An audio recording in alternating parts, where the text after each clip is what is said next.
Is it coming on? I know we're live, but is my kilt?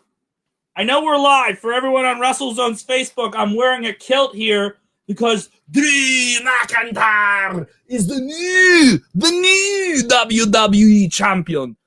Drew, look at this. It's got swords on it and stuff, dude. How you guys doing? It's WrestleZone. I am Kev Kellum. That is John Clark in Central Pennsylvania. All right, I'm wearing the blue. His state went blue. Ooh, political. We're coming to you live after Monday Night Raw. We have some massive news. We have a new WWE champion, new Drew. And we'll get into all that. The hype for this Sunday's Survivor Series. The Undertaker confirming that he is officially retired. And, of course, we'll talk about Monday Night Raw. John Clark, your initial thoughts coming out of Monday Night Raw. Huge main event. No DQ, WWE title match on TV. That's a pretty good offering there. We also had a tag title match. What do you think of Raw this week? I don't want your rating just yet. Don't give it to me just yet. Big improvement. Big improvement. Yeah. Massive improvement week to week. This may be one of the best week-to-week improvements for WWE in terms of TV. But maybe they were holding out for a lot of things. I did think that this week's episode was going to be great here. But if you're joining us live, go ahead and get your comments on screen. We're going to get these up here for you. Yes, we have a new WWE champion. Chime in. Let us know what you think of it. Timmy Landis already jumping in here. And if you're with us for the first time live on Facebook, watching on demand on YouTube, let us know. Comments below, either on demand or live. We'll respond to all of it. And if you're with us on the podcast side of things, a lot of big stuff coming out with the podcast, including tomorrow, an interview with the AEW World Tag Team Champions, the Young Bucks. We just dropped an interview as well with Filthy Tom Lawler from MLW. Tons of content, nearly endless forms of content for WrestleZone for you to consume. Timmy Landis, though, saying Drew is champion. The tag team title match was amazing. Raw gets a 9 out of 10. Wow. Let us know what you guys thought. 1 being we wait way too long for a vaccine. 10 being we get it somehow tomorrow, which we're not. But, we're just saying 10 would be great. All right, so 1 to 10. That's what our rating system is here on Monday Night Raw. You can do the points, too, if you want to get real fancy here. Let's just get right into it. This main event, this was big. They built this up the right way for a TV main event. They sold it as a WrestleMania main event on television.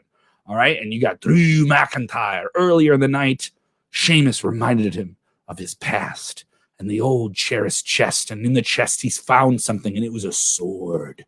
You thought maybe Sheamus was going to attack him tonight. I thought they were alluding to that. You don't want to tag with me. You're going to attack me later on. Not yet. Not yet. Not yet, indeed.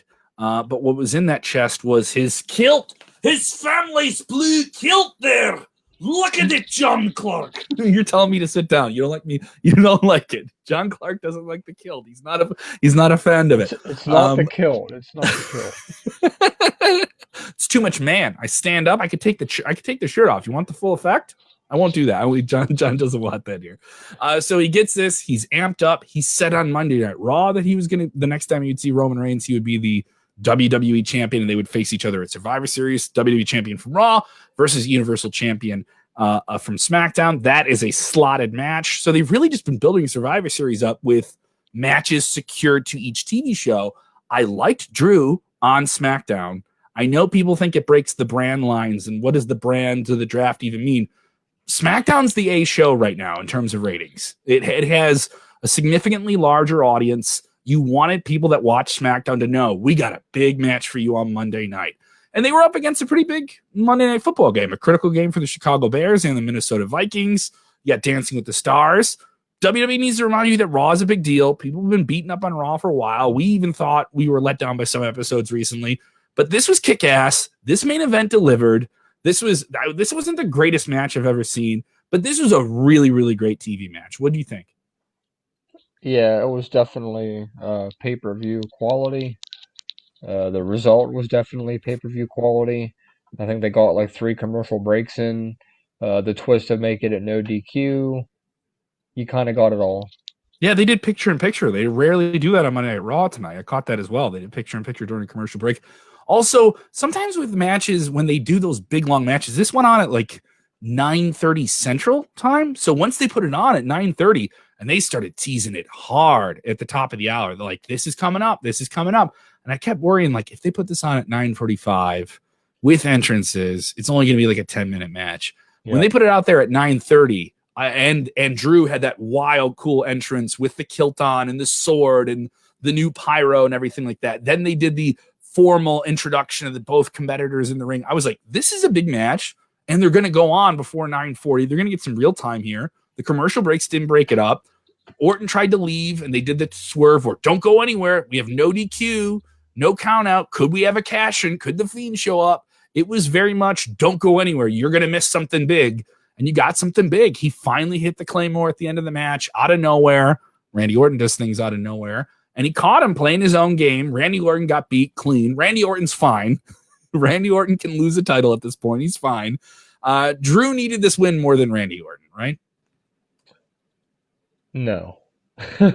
So you aren't feeling this Drew McIntyre win here. You told me before we went live, you had a hot take on this match. So here we go. I'm flipping the hotcakes. What do you got? I think it's stupid.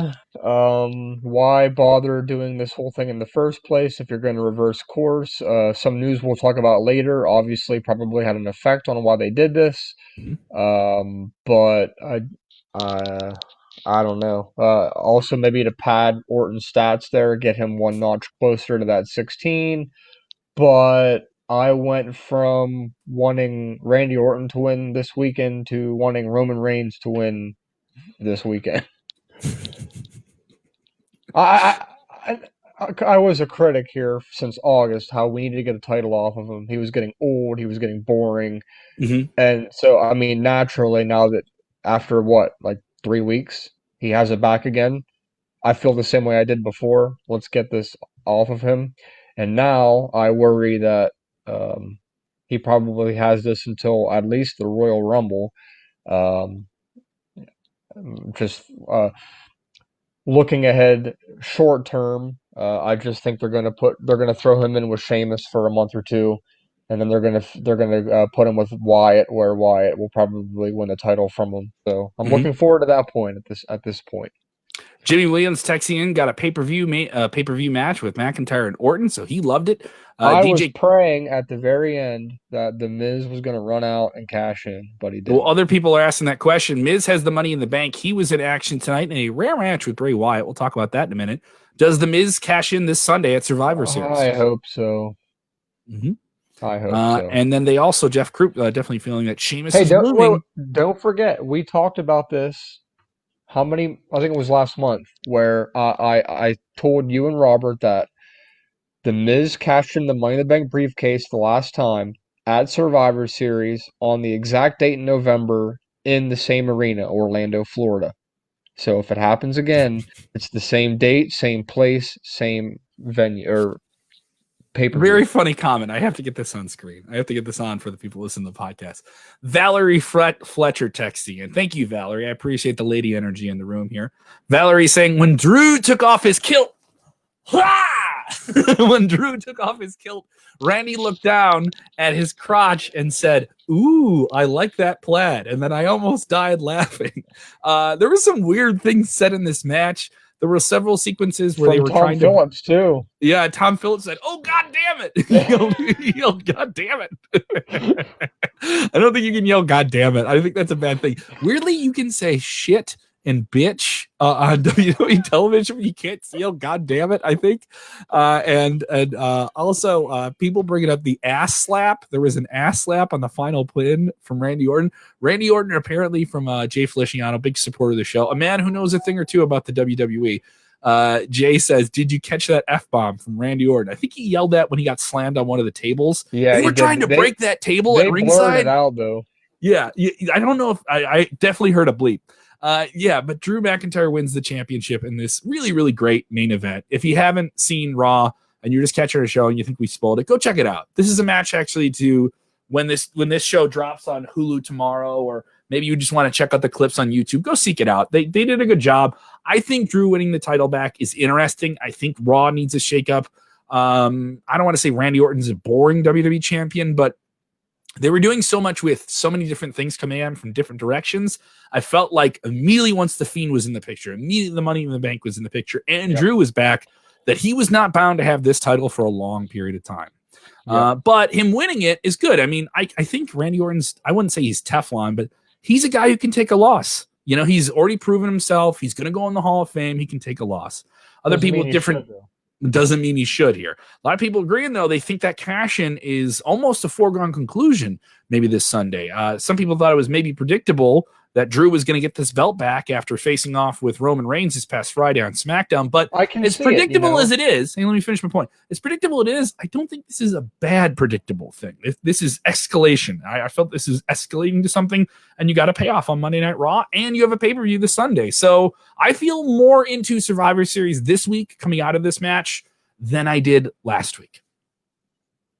Yeah, I look forward to, now that I think about it more, it does make sense for The Miz to cash in because he's kind of already started this thing with Bray Wyatt.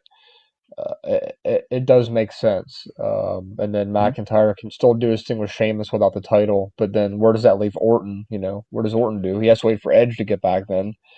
But I definitely feel better about the show now, Mm-hmm. on the Raw side anyway, Yeah. than I did before. We'll talk about Team Raw and their Survivor Series stuff, Retribution, some things to cover with them, and how things with Bray Wyatt relating to WrestleMania and a certain former WWE champion who's not been in action for months could be involving WrestleMania. We'll touch on that. But let's talk about Bray Wyatt tonight. He had a rare TV match. Bray Wyatt, I tweeted this out at Kev Kellum. Sweet spot for him. Sweet spot for him. He almost rarely wrestles on TV. He exists almost exclusively in vignettes or run-ins. And then when you see him in the ring, it's kind of a big deal. And tonight it was a big deal. And he wasn't even the Fiend tonight. So they did a Firefly Funhouse with him and Alexa Bliss, and they did all these agility things. This is kind of funny. I do think Bliss is getting in on the act in a good way, where she kind of complements it. They had another interaction between her and Nikki Cross before the match, and the Firefly Funhouse sets up Miz versus Bray Wyatt. And this was the beginning of the show. Drew and McIntyre were talking back and forth, and Miz was in the ring, and Miz brought up the Fiend, and this kind of brought up the Fiend bringing up him. Bray Wyatt brings it up. They set up the match. We don't get the Fiend, which I think is kind of neat. You know, keep that special. And this match was back and forth. John Morrison helping the Miz out at ringside. Alexa Bliss running, tackling him, and they both barrel over the ringside. And a big reality check splash in the corner, but only catches Miz into the Sister Abigail. I like how the Wyatt can kind of click into that monster mindset where you believe that he could turn into the Fiend even when he's not dressed up like the Fiend. He's supernatural. Even though with all these losses, guys, he's a protected character. People care what the Fiend does and what he does next. Bray Wyatt wins this match. It's the right move. I wonder how he plays into Sunday's Survivor Series, or if that's just the Miz doing his run-in and doing his cash-in thing. Yeah, I was into this match. It protected Bray Wyatt, the Fiend, the Bliss act. Nikki Cross getting into it with Alexa before the match. Maybe that's a kickoff match or something like that. I'm feeling it. I'm way into Alexa Bliss being paired with Bray Wyatt. This works. Yeah, and from the start, I thought it was a good idea, and I think that it's just getting better and better by the week. I really think that the role has been executed perfectly from everybody involved, and I can't really think of anything they could have done differently to make it better. It's been very good. Yeah, and they're really method about it. It's a unique character, even though it's been around now for almost 2 years. He's been the Fiend, and they've allowed Bliss to kind of add this new element to it that makes it a little bit more multidimensional, I would say, and allows Fiend to kind of be a supporting character for her when she wants to finally go back for a title, and they will do that, I think, at some point. So I thought of it. John Kerby wants to know the thoughts of WWE ending house shows. This has been going on for a while. We reported this about last week at WrestleZone. I don't mind breaking into us reviewing Raw to talk about this. You're not going to see WWE live event scheduling the normal way with, 2 house shows, the pay-per-view, the television every week with the 2 different touring companies. It's just not that business anymore. House shows aren't as alluring to even the most common fan, I think, than they were a few years ago. I think you will see big live events near the end of 2021 that aren't televised in major cities. I don't think you'll see those kind of live events at smaller arenas that are in the 5,000 to 6,000 seat range. If you do, those will be different type of events. I think those will be more selective, maybe even sponsored events. There's been talk of that too, of WWE shows that are strictly tied to corporate events or different things like that. And the reason for that is those events, fans, if you can choose between saving your money to go to a live event, which is fun, they're really, really fun, you get longer matches, or do you want to go to a Monday Night Raw? Fans will choose to go to a Monday Night Raw, but then there'll be this complaint of all the show stops and starts and there's commercial breaks and all these different things. Or you kind of save your money to make a trip to a pay-per-view. And I've heard some fans say that now. And that's been a common thing amongst hardcore fans and even just kind of semi-casual fans. Well, if I'm going to go to a show, why don't I just save up my money and travel to WrestleMania or a Royal Rumble or a Money in the Bank?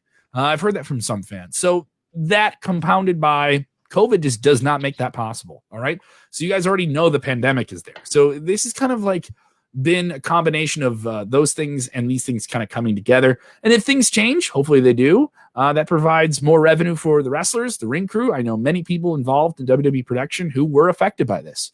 And you saw Tony Chimmel get released a few weeks ago. He's been with the company since the early 90s. I know some other people I know that were directly affected about this that were involved in the ring crew and the production just for live events. That's a separate team. And I feel for those people. But I understand the logic in this and why this is being done. And you're still getting WWE TV every week. And that's why we're talking about Monday Night Raw.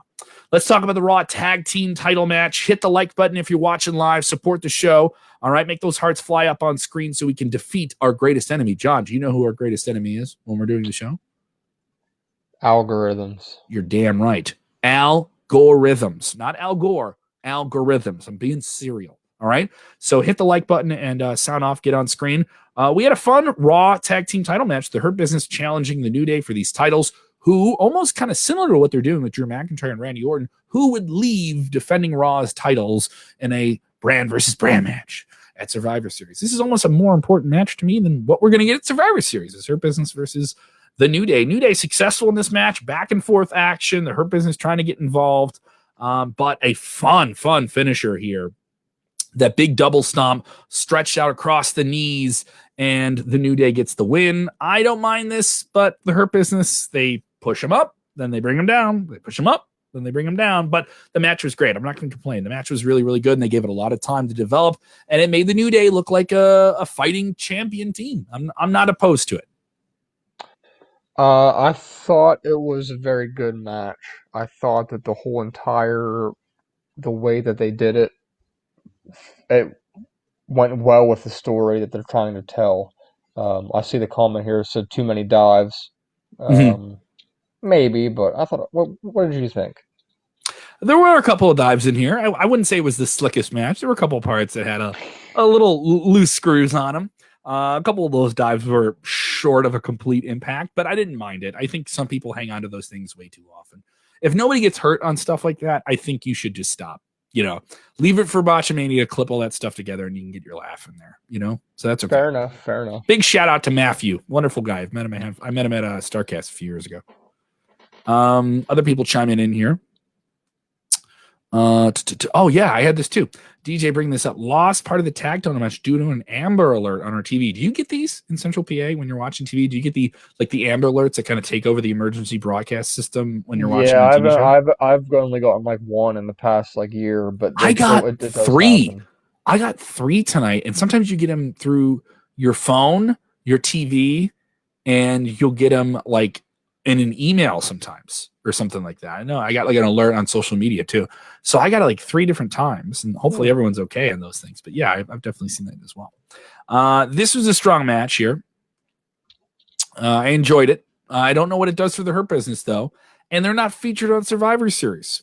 This team's supposed to be a big deal. Bobby Lashley got the strap. He'll be involved in Survivor Series, obviously taking on Sami Zayn. Maybe they kind of second him at ringside. I don't know where that goes or what that does for him. This is another one. Should Retribution represent Raw at Survivor Series since the Raw team can't coexist?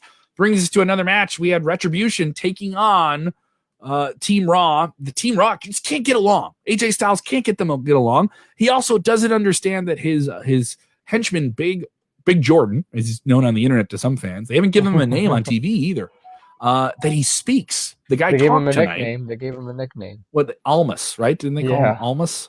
Yeah. And like that was a name that he was trying that Matt Riddle was trying to give him. I thought that was kind of silly. They did seem playful. They were enjoying this. 4-way tag match. This is pretty fun. Retribution didn't look like a bunch of dorks.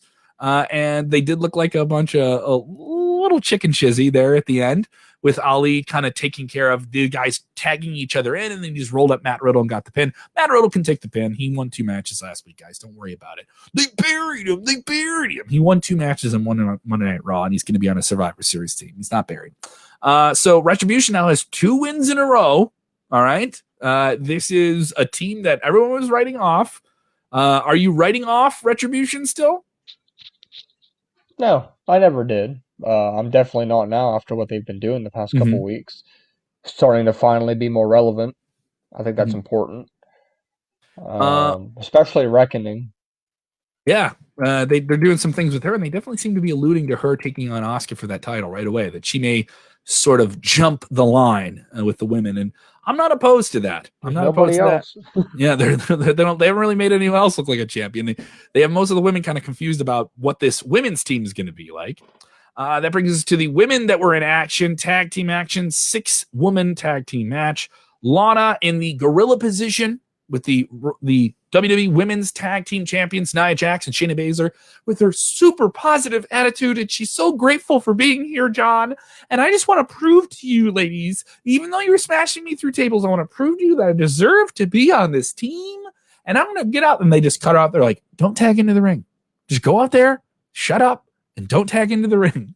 Absolutely. I thought it was great, though. I think she's also doing that role perfectly as well. And if I know everyone's saying they're burying her and they're doing all this stuff. Well, are they, though? I don't think you get on TV that much if you get buried. Yeah, that's my take. I don't think you get featured that much if you're getting buried. Okay. It's more I guess maybe you'd call it a punishment instead of burying. They're definitely trying to prove a point of some kind. Mm-hmm. Well, she was in the ring. She got in the ring a little bit. Wasn't too helpful for her team. Well, you knew that was going to happen.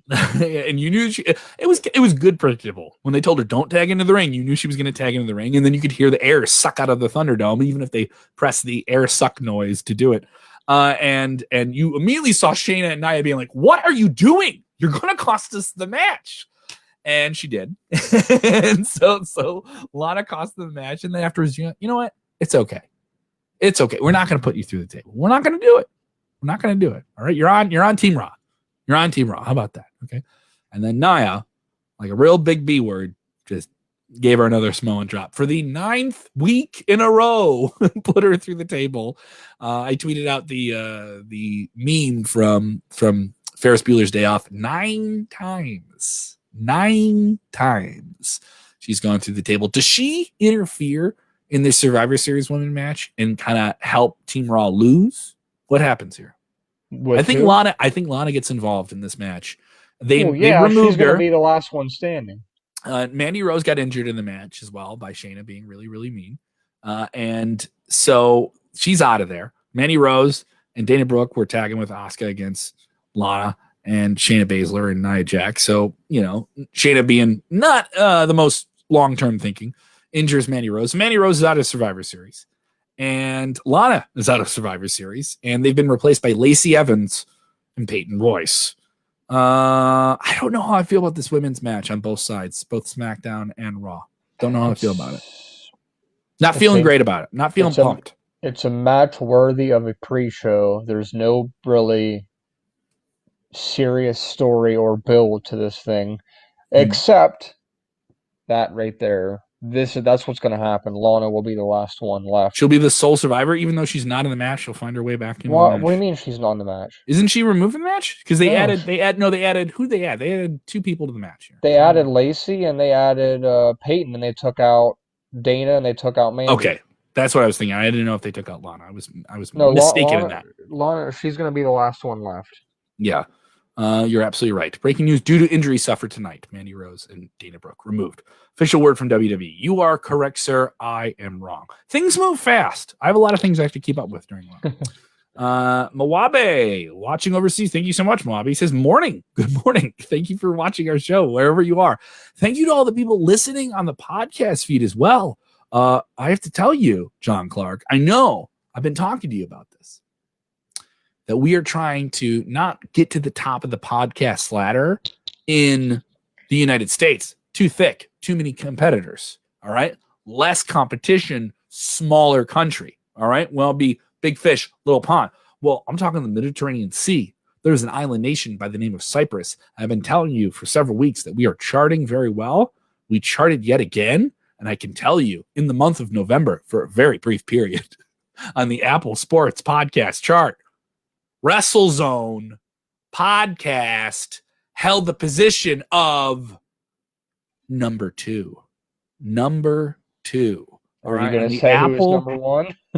Dude, I like it. All right, we're the shit. We're at number 2, baby. No, we're still in the top 100. Thank you guys so much, keeping us on the charts in Cyprus. All the Cyprian wrestling fans, thank you so much. All right, we will take it over, and don't worry, the WrestleZone fan pizza party will be coming to Cyprus. It's like the Billboard Top 100, where next year we're going to be like, our peak was number 2. Yeah. Someone who's always with the show, James Espanto Fernando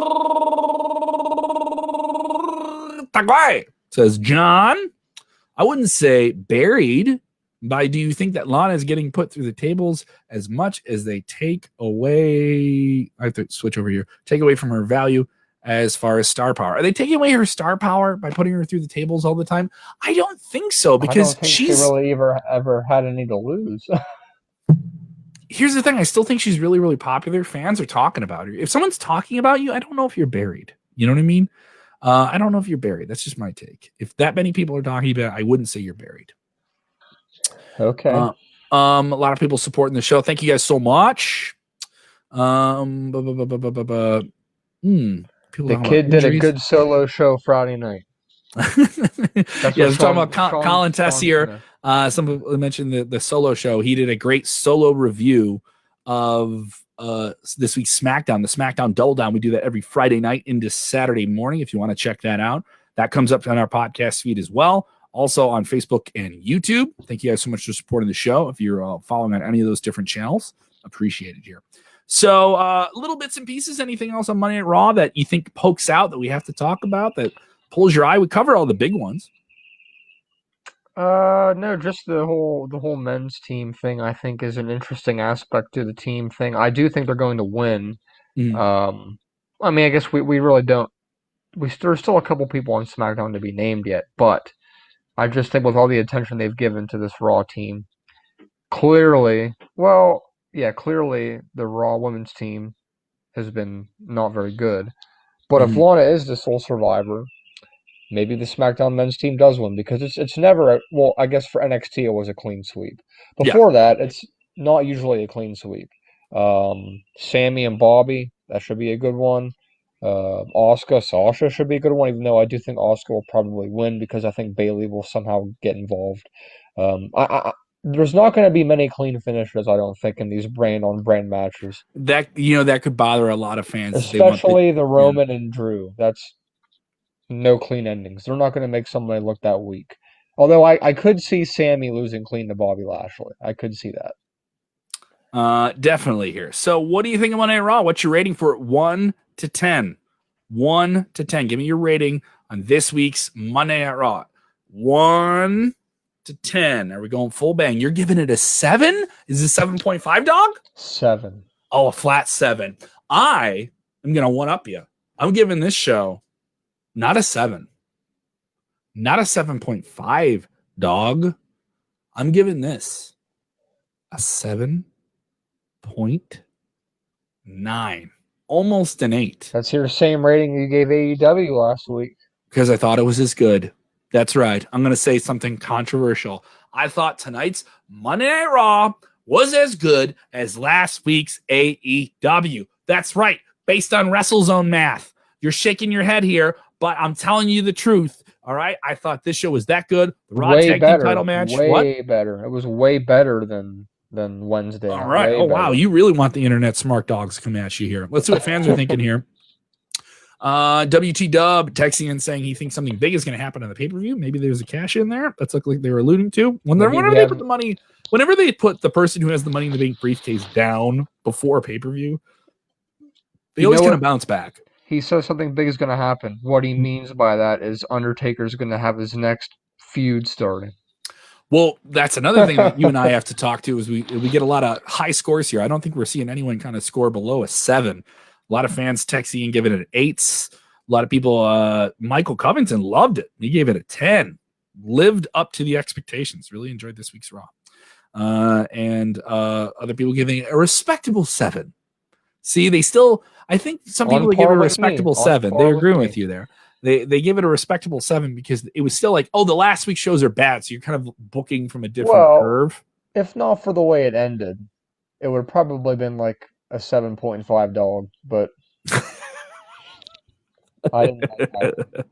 Got to go into the archives to figure out that 7.5 dog stuff. Little pitchy, dog. Little pitchy. You definitely hear. So Sean Smith saying Raw blew AEW out of the water again in the Jericho voice. All right, so that's what he's saying. Let's talk about Survivor Series. Survivor Series is this Sunday. Like I said, I feel way bigger into this show than maybe I was even last week with the shakeup of the WWE Tag Team title picture, or the title picture rather. Too many T's. I think Drew McIntyre versus Roman Reigns is a more compelling match than Roman Reigns versus Randy Orton. And they actually built up the matchup. They compelled you with that. If you're a hardcore fan, The Undertaker doing a farewell segment, even if this isn't the last time we see him, right? I'm into it. Now, it's curious I bring this up because we have the story up at WrestleZone.com.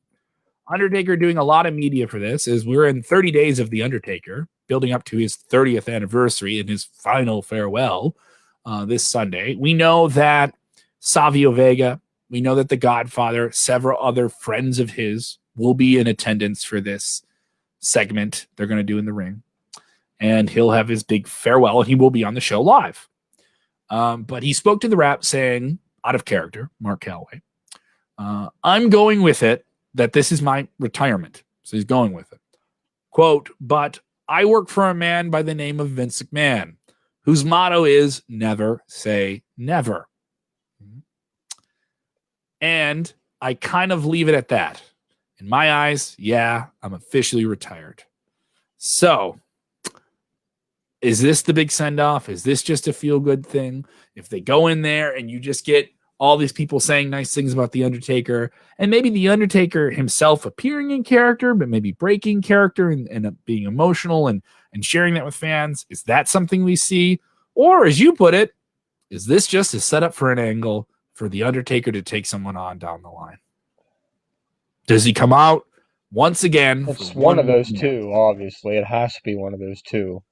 I'm more inclined to believe that this truly is the end.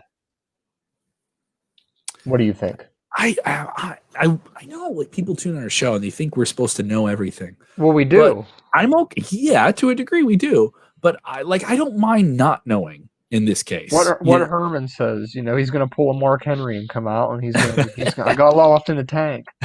I saw a couple of Mark Henry memes. If you don't recall it, it was like, what, 9-10 years ago?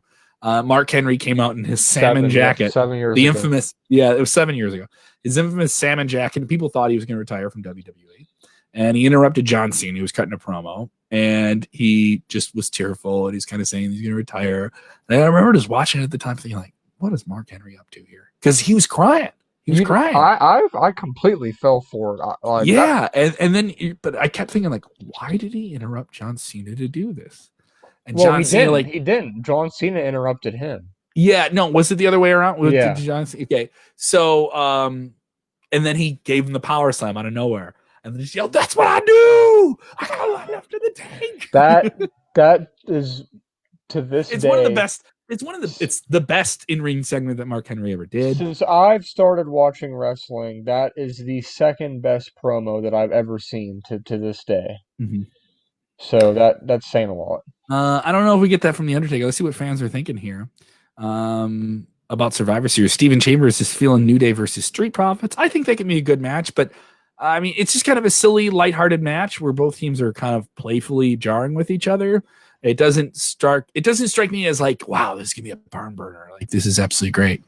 And other people want to know, are we going to see Undertaker tombstone a couple of people? I think maybe if we don't get him setting up a match, maybe someone tries to interrupt him and they just kind of get out there to like take the tombstone and the chokeslam.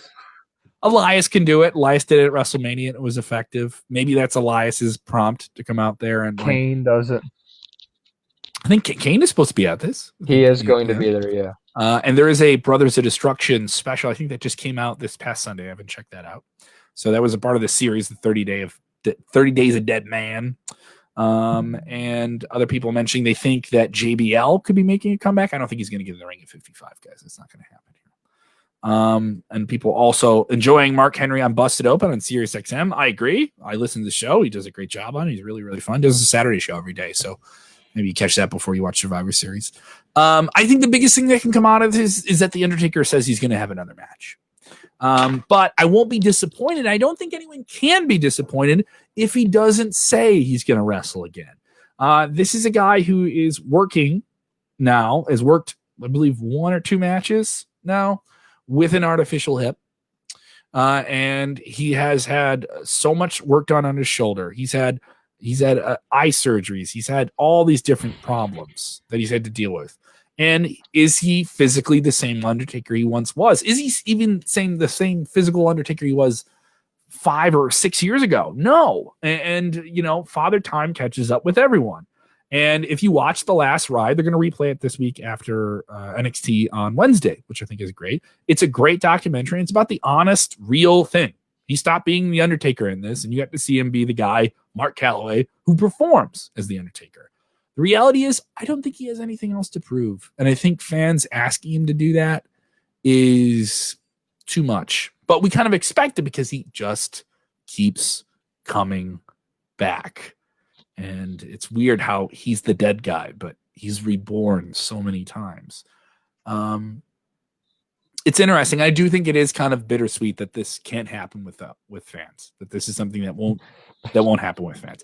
That is the part that I think fans are going to you're going to see thousands of tweets saying, "Oh, this is so awful," and they wait for fans to come back for this. And yeah. And even though people like to say that Money in the Bank is now the 4th of the big 4, Survivor Series is still the 4th of the big 4, even though by far it's the least of the 4.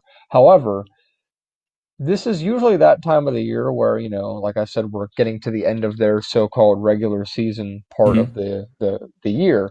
And Survivor Series is always one of those shows that you can rely on with a good Midwest crowd. Chicago, Indianapolis, Detroit, Nashville, usually where Survivor Series is typically held.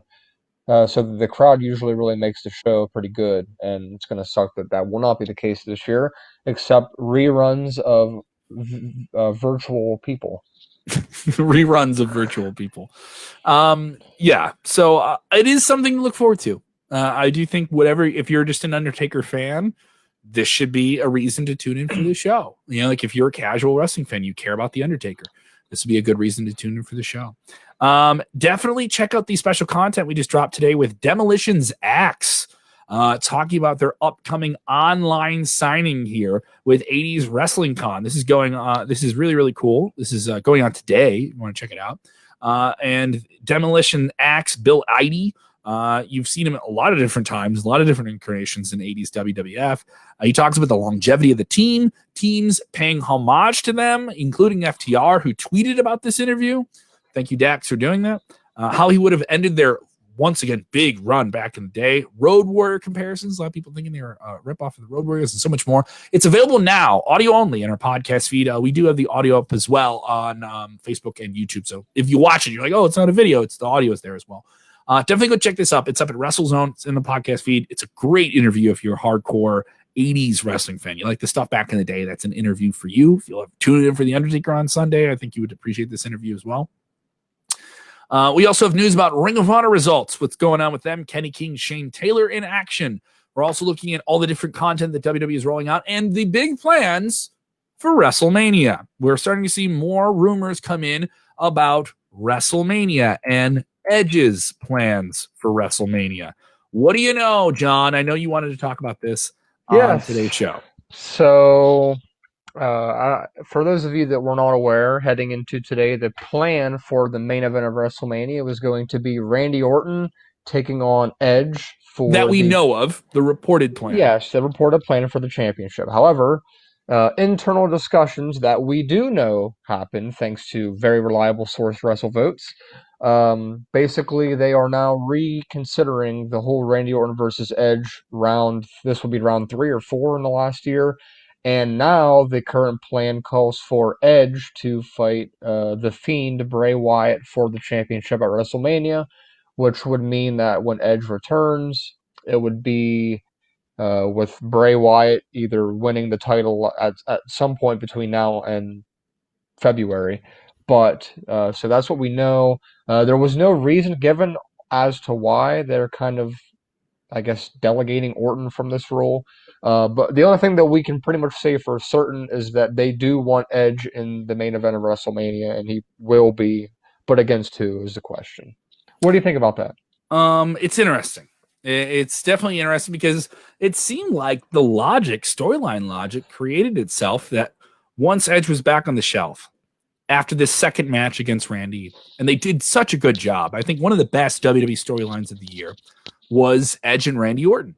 And the match itself at WrestleMania left people wanting a little bit more. It was Falls Count Anywhere. It was brutal. I enjoyed it, but I saw a lot of fans not like it. And it was the first real big hyped up match that we saw without fans. I do think that's a match that suffered because it didn't have fans there. Which one? And they tried WrestleMania, the Falls Count Anywhere match. Yeah. So, and I saw some people get critical of that. Then they did the greatest match of all time, right? They built it as that at Backlash, and people were so mad about it that they build this match as this. But then they did all these things with it in terms of new things with sound. All right, this is the match where we're going to try to dub in a crowd audience, and we're going to try and do different angles, and we're going to have the mic come down like an old school MSG match. And these were all things that Edge and Orton wanted in the match, and they got. And the match was great. And it was a 45-minute classic in the ring, bell-to-bell war, them trading different finishers, them doing the rock bottom, the stunners, all these different things. But Edge simply couldn't do it. Came back from such a long break, all right, with a surgically repaired neck, was never supposed to be a great wrestler again. And Randy got him.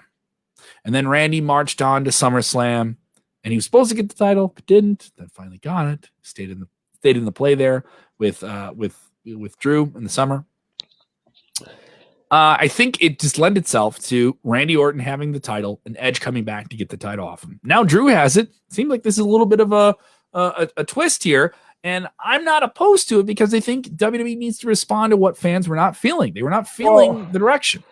I just think that this will suffer. Mind you, again. Edge is on the shelf. He has an injury. Yes. You know? Yes, and there's no guarantee. They expect him to be good to go December, January, but as always, there could be setbacks. There's no guarantee. So this might be a contingency with McIntyre having the belt again. They can go various directions with him. I hate to say it, but if they wanted to revisit Orton again, they always could with McIntyre. However, I think this will suffer again if they have to go another WrestleMania with no fans. Mm-hmm.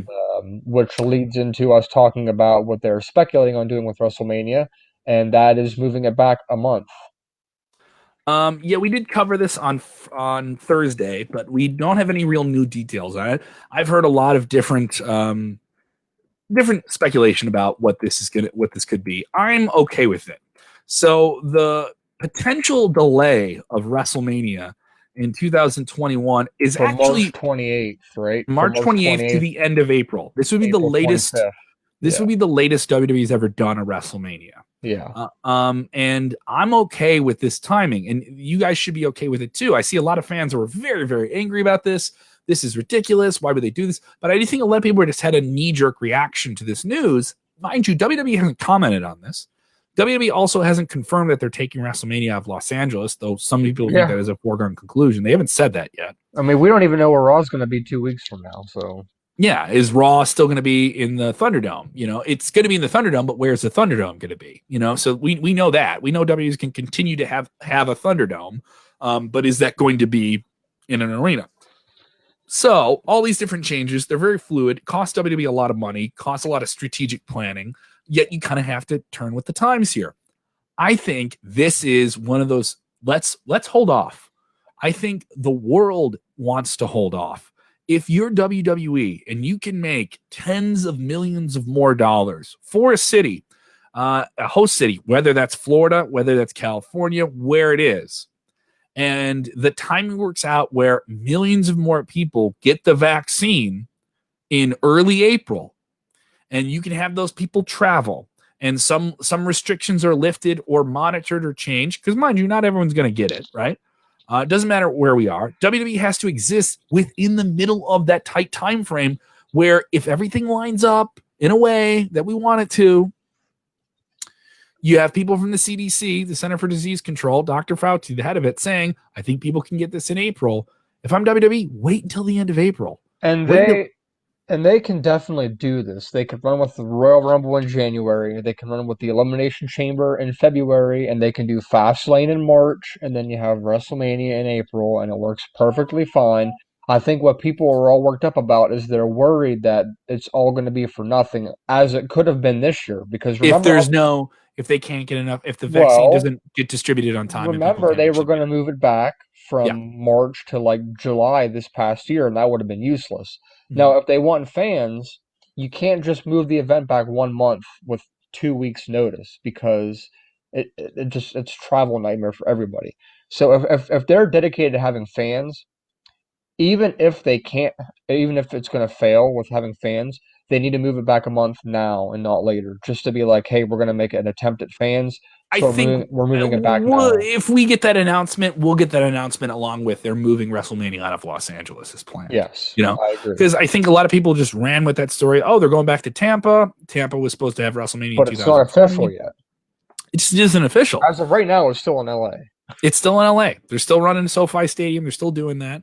But I could see California being one of those states that just isn't going to budge on that. They're not going to have something like that. Is Florida a state that's open for business as much as they can be? Yeah, despite the risks and all those different things. We've heard of the potential plan for a live arrangement for WrestleMania at Raymond James Stadium, home of the Tampa Bay Buccaneers, with about 13,000 fans and an 80,000 seat capacity stadium. I think a lot of notes will be taken from what New Japan Pro Wrestling does with their event at Tokyo Dome, which will be an event with a capacity of around 20,000 seats and a 50,000 seat stadium. And New Japan is in a better position, as are the people of Japan. They've had a much better time controlling the virus, people wearing their masks, people doing the things they're supposed to do.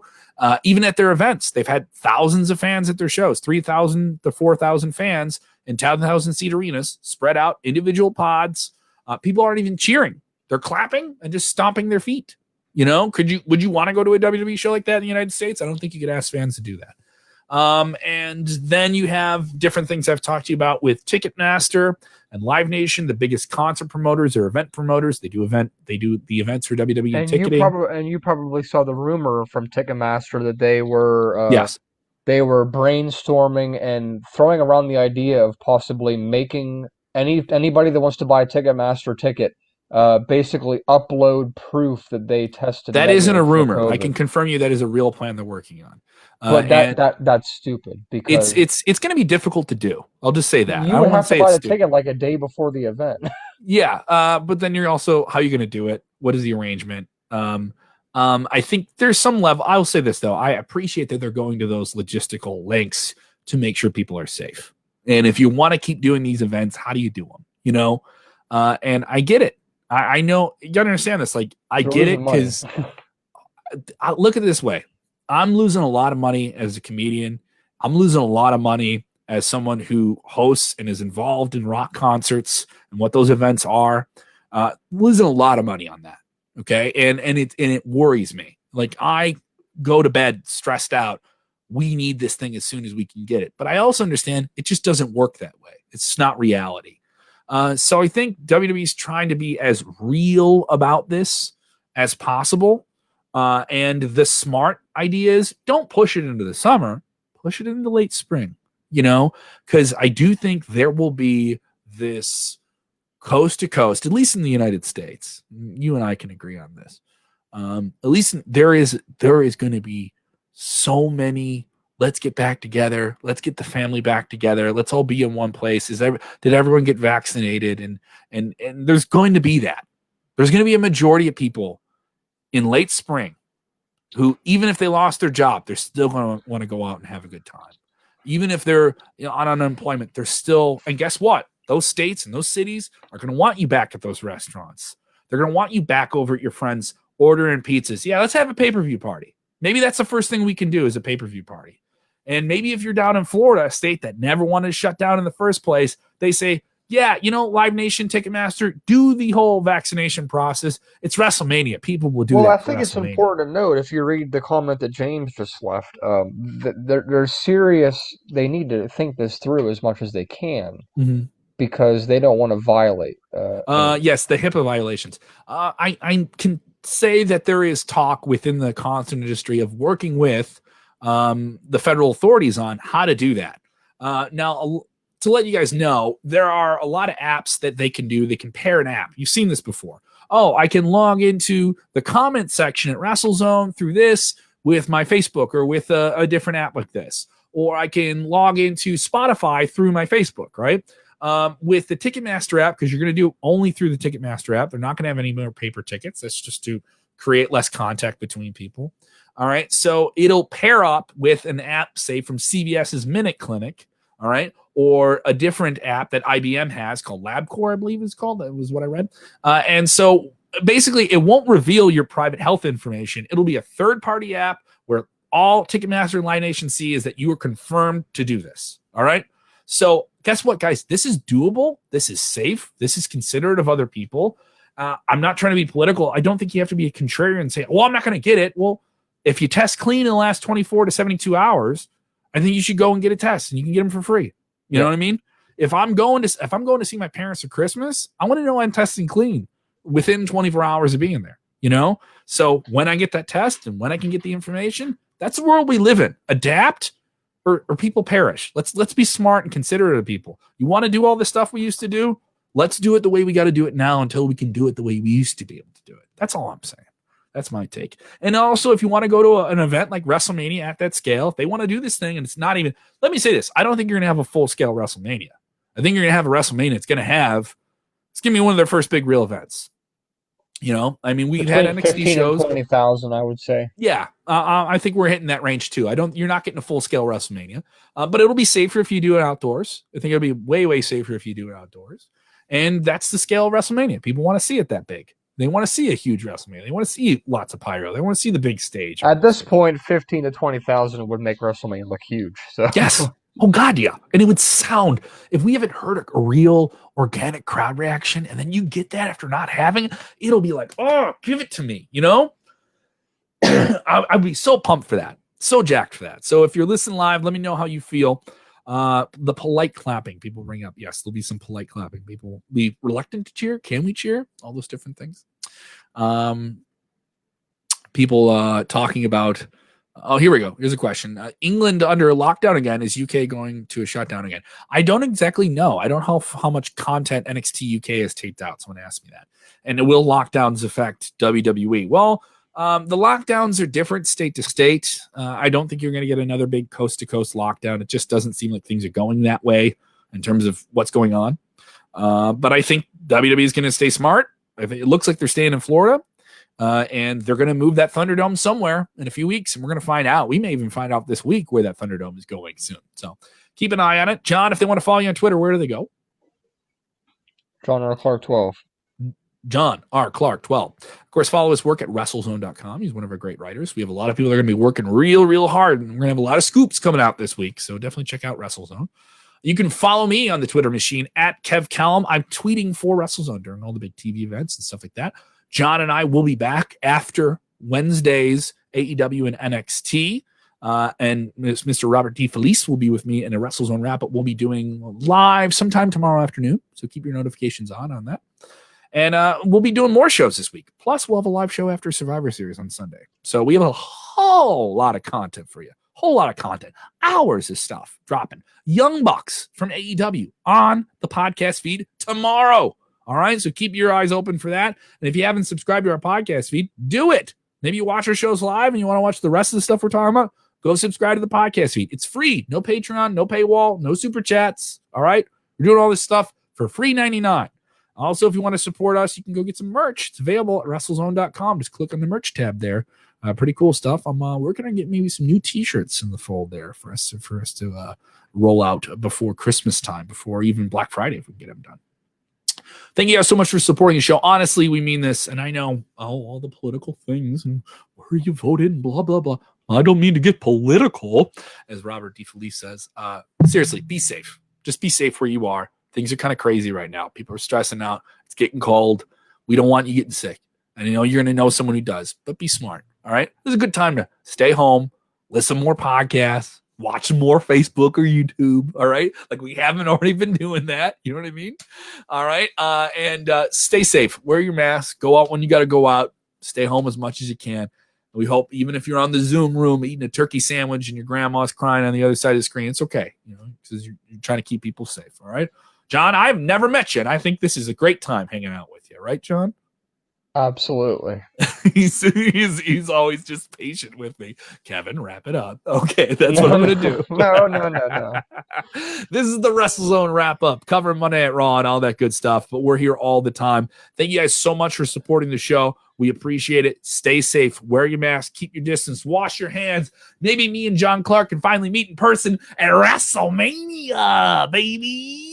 Yeah, that's what we got to get to, baby. We got to do all that good stuff. Throw up them hands, metal horns, all that good stuff. Stay safe. We'll see you. Remember, John, tell them what they got to do. They have to enjoy all of it. All of it. Enjoy all of it. All wrestling. You have to enjoy all of it.